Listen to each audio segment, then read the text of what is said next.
అందరికీ నమస్తే. Welcome back to wisdom share 1969 cooking videos. ఈరోజు మనము క్యారెట్ పకోడీ తయారు చేసుకునే విధానం చూద్దాము. దీనికోసం ఒక ఎంటీ బౌల్ తీసుకొని 1 కప్పు క్యారెట్ తురుము,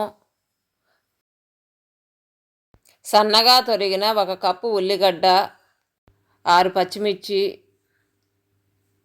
సన్నగా తొరిగిన కప్పు కొత్తిమీర, కప్పు పుదీనా, కరివేపాకు,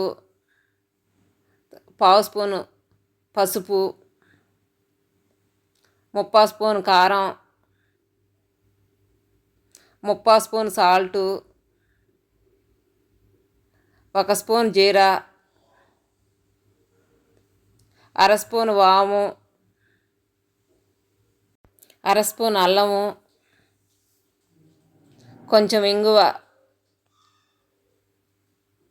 1/2 స్పూను చాట్ మసాలా వేసి మొత్తం పిండంతా అవన్నీ పట్టేటట్టుగా బాగా కలుపుకోవాలి. ఇప్పుడు దీంట్లోకి 2 స్పూన్ల కార్న్ఫ్లవరు,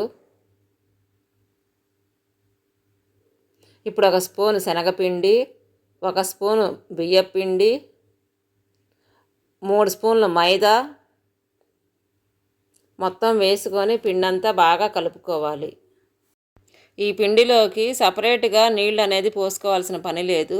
ఎందుకనంటే క్యారెట్ తురుములో ఉండే నీళ్ళే సరిపోతాయి.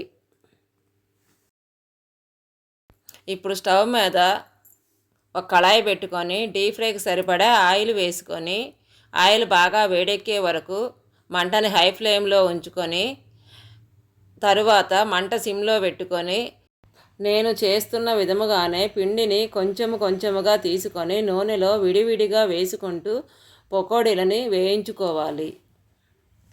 ఇప్పుడు వేయించుకున్న పకోడీలన్నింటినీ కూడా ఒక ప్లేట్లోకి తీసుకోవాలి. ఇదే విధముగా మిగతా పిండిని కూడా కొంచెముగా వేసుకుంటూ పకోడీలని వేయించుకోవాలి. చూశారు కదండి, క్యారెట్ పకోడీలు ఎంత ఈజీగా తయారు చేసుకోవచ్చు.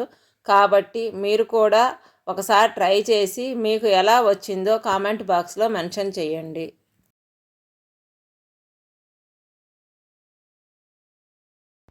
Thank you for watching. మీకు మా వీడియో నచ్చినట్టయితే please like, share, subscribe and click the bell icon.